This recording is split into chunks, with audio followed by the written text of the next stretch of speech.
Hi style lovers, ఈరోజు మనది Python first class. మనం మీరు చూసుకోవచ్చు, పైథాన్ అనేది మనకి డిఫరెంట్ సెక్టార్స్లో వాడవచ్చు, మనం డిఫరెంట్ ఏరియాస్లో వాడవచ్చు.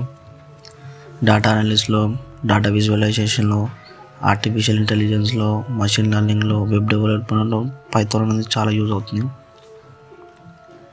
మనం ఈరోజు ఫస్ట్ పైథాన్లో ప్రింట్ అనేది ఎలా ఫంక్షన్ అవుతుంది, ప్రింట్ ఫంక్షన్ అనేది చూసుకుందాం. ప్రింట్ ఫంక్షన్ ఏంటంటే బేసిక్లీ మనకి కంప్యూటర్కి మనం ఏం ప్రింట్ అవుట్ చేయాలనుకుంటున్నామో అది చెప్తుంది అనమాట. ఇక్కడ చూసుకోవచ్చు, మనకి ఇక్కడ ప్రింట్ ఫంక్షన్ అది ఇచ్చాడో వేరియబుల్.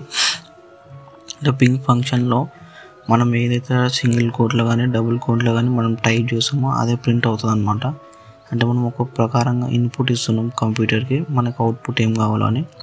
ఇక్కడ చూసుకోవచ్చు, మనం ప్రింట్ ఫంక్షన్ అనేది ప్రింట్ రాసి పక్కన బ్రాకెట్స్ పెట్టాలన్నమాట.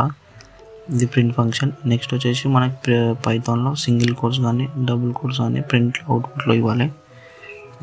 ప్రింట్ అని రాసి దాని తర్వాత సింగిల్ కోట్స్ లేదంటే డబుల్ కోట్స్లో మనం ఏదైతే ఇన్పుట్ ఇస్తామో అది మనది అవుట్పుట్ అవుతుంది అనమాట.